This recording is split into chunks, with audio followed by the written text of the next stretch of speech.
Why we?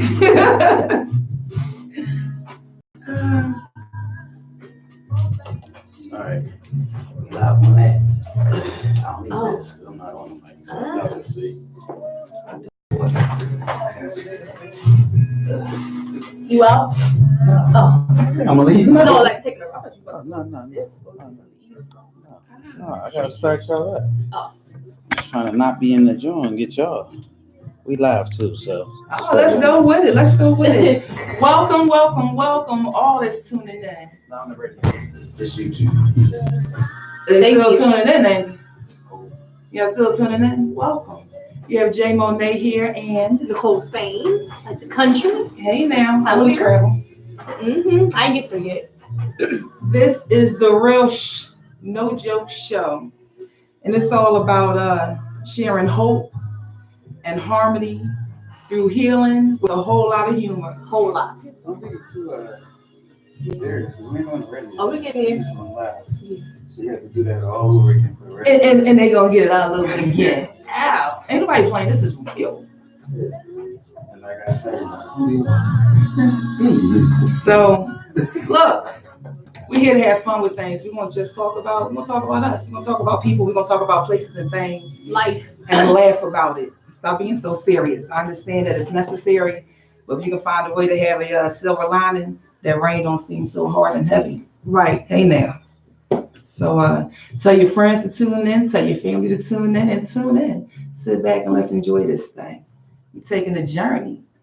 Ow. And enjoy and journey. J-O-Y. I do know how to spell. I was good at spelling these. I wasn't. What else was you good in high school with? Math. Yes. Okay. What was I good at? Writing. And I was real involved in years ago. No, for real, global studies. Like I was like a little pre-radical. Yeah. I think because I want to go home. I did basketball. I did swimming. I was a swimmer, but I did swimming in our community. We had a community team, but I didn't do swimming at the school. So, school for I was on the butterfly. I was the fat girl that was on the team. Yeah. I feel like that when I was a cheerleader. I wasn't even fat. I was just thick.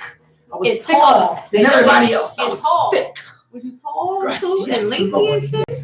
Yeah, I did it all filled out pretty nicely. I was the chunky monk on the swim team. For real. I got a few trophies actually. I had a whole stack of trophies. But you know, when your mama crackhead and shit, Talk about it. You get evicted, you get those both locks, you can't get that shit out their apartment. They gave up no warnings. That's back in the 90s. I lost all my trophies. I just remember that. I had like at least 10 trophies. Thank you for just bringing that up. I feel a little bad. I think my children may have lost something in an eviction. Oh, yeah. Transparency. You learn. How many places you lost? Apartments, houses, Okay, wait. I said eviction, and we're not going to just keep throwing it out there. Eviction. All right, so the evictions were 2. Okay. However, I got 1 thrown out, and I did breach a lease. However, what do you mean? You did moved out in the middle of the night and shit? You didn't stay to the end of the lease? Oh, cheating lease ass. I did break a lease in my apartment because I was moving. I keep my screen up. I can't keep touching the screen. I'm losing the screen. That's the stuff. Feed this. Y'all ready? Mm-hmm. I keep the screen up. And this is the first introduction.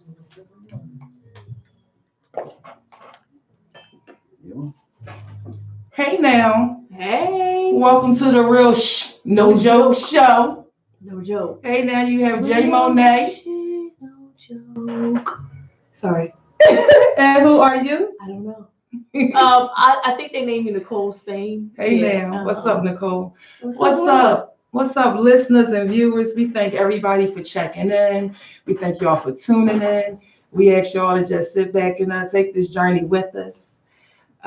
Let's say the purpose of this show overall is to bring a little hope, harmony, and healing through humor. So real shit, no joke. Hey now. So real shit basically means life is real. Yes, it's the good, happening. the bad, the left, the right, Yes. Republican, Yes. Democrat, gay, straight, Yes. all that crap. Yes. But at the end of the day, come on.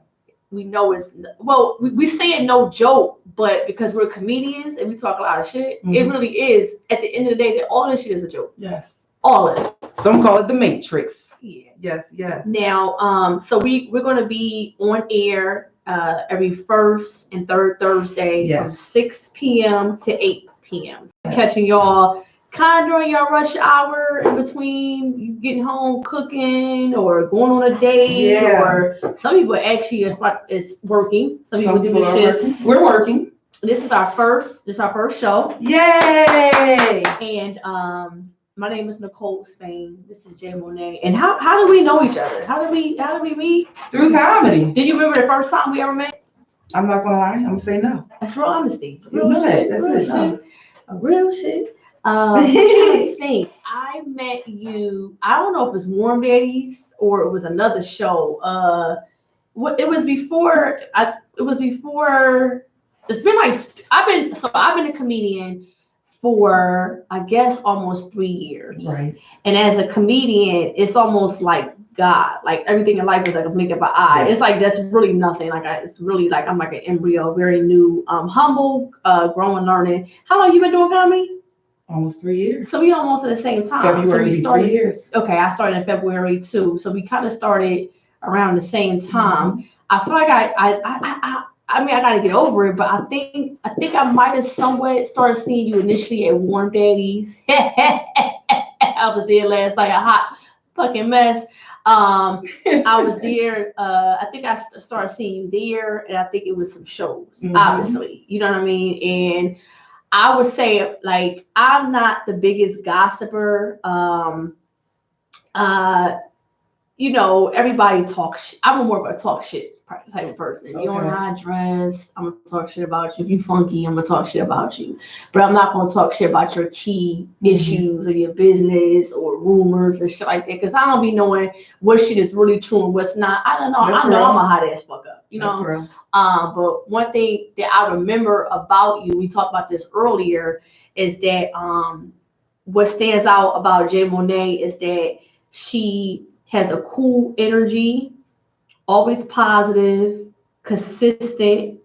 You know what I mean? Like you're not gonna. I never heard you talk junk about nobody, gossiping. You just always seem so extra positive and extra peaceful that I almost thought you was on drugs. I'm not on drugs. Yo, I'm like, dude, she like, is it like? I'm keeping real with you. I'm like, is it a like perk? I'm like, cause I want something. Like you always, however way the self work you've done, if you have done self work, because not everybody has done self work. Yes. But at this point, I'm like, she had to work to be like this. Yeah, like you just always seem even keel. Like always speaking into everybody, all the comedians. Yes. I definitely see you definitely see you work a lot. Yes. You almost on every show. You are definitely the most committed open mic person, which is a sign of a great comedian. You know, in the making. Cole, you messing me up. I don't know. Do I say a whole lot of stuff about you, or do I just speak on things you just spoke on about me and then speak about you? I don't know what to 2 hours.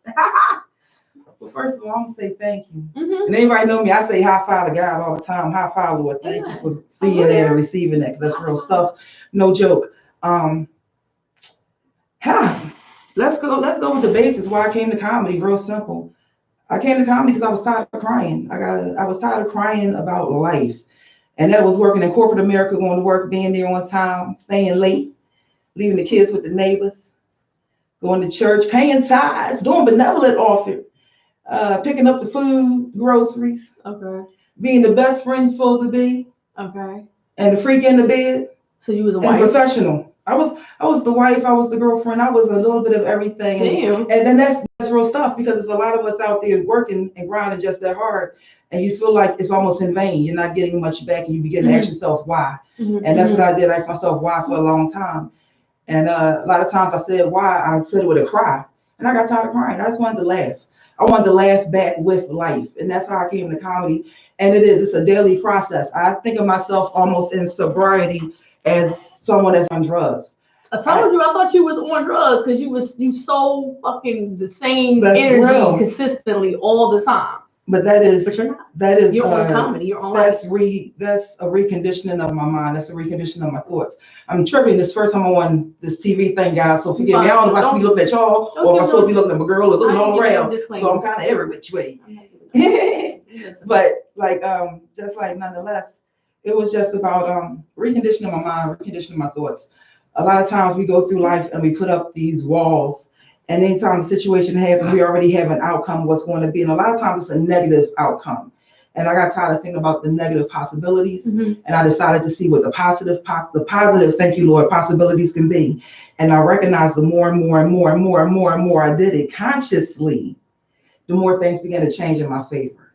And even the things that didn't change in my favor, I had a peace of mind going through them as they were changing, because nothing stays the same. And I began to recognize that this works for me, and all I can do is give you what I have for me. So I thank you for acknowledging that. You know, I've never heard nobody say nothing bad about you, but I know people would say Jay Monet is a sweetheart and positive, and you always speaking into people. You know what I mean? Especially comedians, because to kind of piggyback off of you, I've been a comedian for 3 years. I always wanted to be a comedian since I was a little girl. I want to say maybe like 8 or 9 years old. I feel like I was very political even at that young age. I feel like I had a lot to say. I wasn't real gossipy, talking a lot of like I was more like very silly, goofy, very upfront. I like to see people laugh, and I think I wanted myself to laugh. Yes. And me being a class, and I was a class, ultimately I was a class clown. And being a class clown, that was like my shield for what was going on in the household. Yes. Like most people, when you come out to school or work, that's the representative. And sometimes a lot of times we don't know what's behind the space. We don't know what's behind the jacket and the person and what people go home to. At my employer where I work at, it could be people I work with that's going home to abuse, domestic abuse, or beating their kids, or their kids whooping their ass. You know what I mean? So I went into comedy because I wanted to have a voice. I had a big mouth. I wanted to make people laugh, and I think it was more of a therapy for me, and I had a lot of personality. Yes. So that's what got me into comedy. And at this point now, it's really going to become ultimately my therapy. And that's the real cliche. You hear a lot of comedians, oh, this is my therapy. Some comedians really come to purge. Yes. Or some people, different comedians come in for what they want to come in for different reasons. But I am definitely here to purge because I usually purge to people. Yes. And at the end of the day, sometimes you can't trust everybody. And not everybody's ears are, and I'm not even trying to be negative, but I'm learning to gain a level of discernment, which at 39, I am kind of overdue, but at least I'd rather be 39 than 89. So the stage is becoming, my outlet, and I need to get better with doing it. Like, instead of bringing it to like whatever I want to talk about to you, let me just write it out and work it out on stage.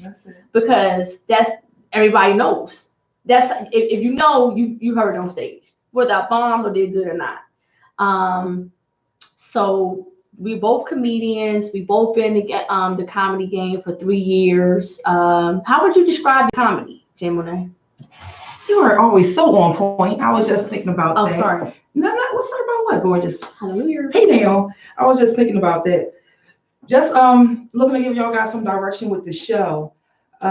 Nicole and I have been just playing and toying with a lot of ideas of overall what's the concept, what's the thought, what's the premise. And I was online, I was on radio, I was watching stuff that I don't even watch, all kinds of talk shows and all kinds of foolishness that I don't watch. And it came to a place to recognize it's not about the current events of what's going on. Y'all can get that anywhere. Y'all can get politics anywhere. Y'all can get religion anywhere. Y'all can get the news and the weather anywhere. But what we're gonna give y'all is the personal, real stuff conversation. And we hope that y'all want to tune in and share y'all thoughts and ideas with us.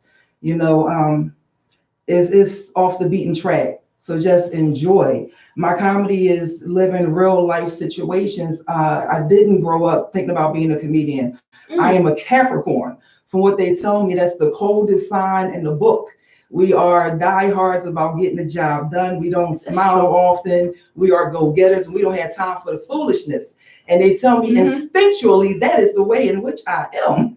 Yeah. And although those are very wonderful attributes, there is something that, you know, you yourself can begin to display aside of what people say about you. And that's changing your character and your personality. And I don't want to be a cold person. I enjoy being friendly. I appreciate that you say and other people have positive things to say about me. I'm assuming I know what I think. I know what I think and what I say. And I know what other people have said in passing that I heard on my ears.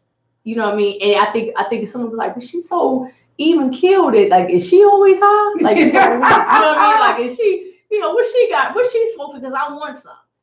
You know what I mean? So, so basically, I'm probing us about our type of comedy and being comedians because this is a radio show that we talking about everything. That's it. It's a different twist, positive, transparent, maybe a little hood, maybe a little conservative, but the end of it, we're trying to find the silver lining, which is humor. Yes. Or the epiphany. Yes. My type of humor, my type of comedy is more kind of busting on myself. I'm talking about dating. I don't know what I'm doing. I keep picking these idiots. Well, let me not say that. I keep picking, you know, there's a pattern, and I talk about that. I talk about me. I'm kind of moralistic, but the one thing that I do is I steal food from kids. You know what I mean? Like, and I don't give a fuck. Like, I really do steal. Like, I'm a teacher, and my kids bring fucking snacks and this, that, and the other shit. They fucking, it's, you know, missing and stuff like that. You know, so about being a big girl.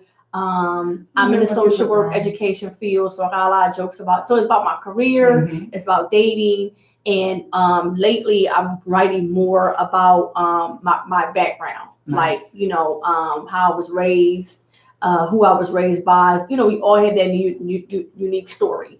So one line that I say, but I got a lot more pulling to put to it, is that I was born to a white female prostitute. I was raised by a black female pimp and an old black church lady. And I don't have skills of either. I'm broke, I'm dickless, and I'm definitely going to hell. So that's, you know, I want to open up more about the hardcore stuff. So that's right, the hardcore. Yeah. That's real stuff. No joke. That's just what that is. That's just what that is. Now, so we're together. Did you choose me, or how did this come about? Do you know? Honestly, I did definitely have you in mind. Really? And why? Why? No. Because of your personality, because of the pimp and the church lady, because of your story, you know, the way in which you can see things. Because there are times that a person can look at you and you may look like you're a brown person, because I'm not politically correct. I don't want to say anything to be offensive, so I'm going to just throw it out there. Okay. You know, people just work with me on this. But it's like, as you say, you're triracial. And when you look at you, our eyes are so deceiving. We just see whatever it is we want to see. So whether we want to see somebody that may be Caucasian or someone that may be black or even Latino, you know, I know that you have had many different situations that you can speak about. And that's what it is. It's about being relatable. You know, my thing with comedy, that's it. You know, I hope that people do find me funny overall. But that's it. I'm not a knock comedian. I'm not a knock comedian. And what does that mean? What is knock comedian? To me, and I say it often in description, it's somebody that just say like silly jokes, like almost like kiddish jokes. And I mean, they're funny, but I'm grown. And I'm trying to figure out how to pay my bills. And I'm trying to figure out how to keep my marriage or keep my relationship. I'm trying to figure out how not to strangle my children and understand that they are people too and they have rights, but I'm not trying to hear it because I'm paying the bills. And I got to find a way to not be angry and upset. So your shit is about life. Yes. Not like you just. And I just want to help you to get through it. I want you to have a smile on your face. Something that happened to me just last night. I currently live in the Northeast. I was in North Philadelphia and I'm on public transportation. And it's like 3 buses for me to get home. It's about 11:30 at night. I am out 3 minutes to 4 minutes earlier than the bus is supposed to come, scheduled to come. And I see the bus turn and he flies by me. I'm the only person in the corner. It's a dark corner, and I immediately got upset, and I was crappy. I started cussing him, his mama out, and everybody else that he left me. And let me tell you, let me cut you off real quick.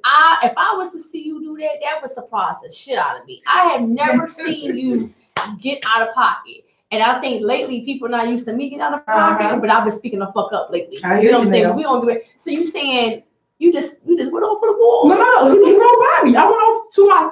And a lot of us probably do this. I went off to myself by myself because he was young. Yo, he was so fast. I couldn't even get the numbers to report his behind. He was so fast. That made no sense. You a snitch. You a bust snitch. Yeah. It would have happened. Yeah. John Phillips would have been in trouble. I would tell everything. I'm telling. 215-580. 7800. I know the number. But nonetheless, I was leaving my daughter's house, and I called my daughter and told her what happened. And like 2 seconds later, she texted me back, and she was like, "All right, Mom, I'm taking you home." Now, definitely all. That's a ram in the bush. That's definitely all. But still, stay with me because I'm real. Real stuff is what it is. So I'm driving because I got to get home. So she ain't gonna do all the work. So I'm driving, and as I'm driving, I am still talking about the bus driver and him leaving me, and I'm totally ticked about it. And so I'm like, all right, I'm gonna pull over and I'm gonna get some gas. And she's like, no, Mom, don't worry about it. Don't worry about no gas. I got you. Like, just go ahead home. Everything is fine. Now, understand this. I said 3 buses. Instead of getting 3 buses, I am in a car. I am in a warm car. I am with my daughter, spending more time with family, spending more time. She didn't want my money for the gas, so I'm saving money. And yet I was still in a rant. And in that moment, as I was driving, I caught myself and said, Jay, stop. Like, be in this moment. Forget what could have happened. That's done. And I know a lot of times we spend too much energy and time on what could have happened, and something far greater has worked out for you. And that's what continuously happens in my life. So I continuously keep a smile. In that moment, I'm like, but I know it's for the moment. So at least I know that you're human. Yes, ma'am. At least I know that you're not this bubbly. And there's no shade in it. Like, it's good to know that people have other emotions and other experiences, which is you're human. But I'm like, if I ever see Jay Monet get out of pocket or get speak up about shit, I would be like, whoa, because you have a lot of tenacity with people, places, and things. And I know for me, but I'm starting to get tired. Yes. So now I'm starting to get a little crazy. I'm starting to speak the fuck up, and I'm not playing with people no more. When you recognize that, honestly, we're all human. We all have faults. Mm-hmm. We all fall short of the glory. And I recognize that I am no better than no one, and no one is better than me. We make different decisions in life, but no one is better. And when we get past that and we have some humility, we begin to see people differently. Mm-hmm. And I don't get as frustrated. I get frustrated with people that are very redundant. It bothers me for someone, I'm about to explain it to you. It bothers me for people to say what they said, and then they say it again, and then they re-explain it because they want you to understand what they said. But they just said it, and then they said it again. I'm like, yo, whoa. Yo, that's confusing. Exactly. What? I can it's like 3 R's and shit. What R's, 2 R's? And that's what it's like. They'll keep hitting you in the head, saying the same thing. And I'm sitting back like, I understood that, but then I come to understand that a lot of people deal with a lot of stupid people that they have to do that with. So they get used to doing that. They don't even recognize that they're doing it. And then when they come across somebody else that can understand, comprehend, they don't even know how to, address it because they're so used to dealing with stupid behind people. They can say the same thing 4 times. You don't got to. But what it does is it brings me down that I'm not upset. I'm not frustrated. Just accept people for where they are. And most importantly, I'm only with you for the moment. Whoever you with, you with them for the moment. And if you're not going to be with them for the moment this longer, then you need to work on that. But for that moment that it is, it's a moment. So I need to hear that as far as like if I'm going through something, we all go through different experiences, this, that, and the other. I have to remember nothing lasts long. Like nothing lasts forever. You know what I mean? A job, a relationship, or a hard moment, a hard chapter. I really be thinking like, yo, this shit is every day, 24/7, and everything expires. Yes. Even if if death ends it. So that's interesting. I really am learning like this too shall pass. Yes. This too shall pass. I think I had it on the website. Hey, y'all, make sure y'all are calling in. Let us know your thoughts, y'all ideas. Our number is 215-909-6070. You listening to Nicole and Jay Monet on the RealSh No Joke Show. Share with your family and friends. Sit back and enjoy, baby. And first and second Thursday. First and second Thursday. 8 p.m. Hallelujah. Hallelujah. Hey now. Stay tuned, guys.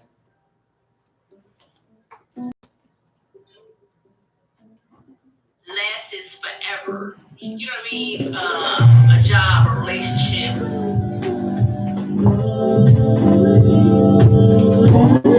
That's that joint right there. Mind-blowing decisions causes head-on collision. Mind-blowing decisions causes head-on collision. So I with myself, I give plenty time. All these decisions in my mind. So easy. Along the way.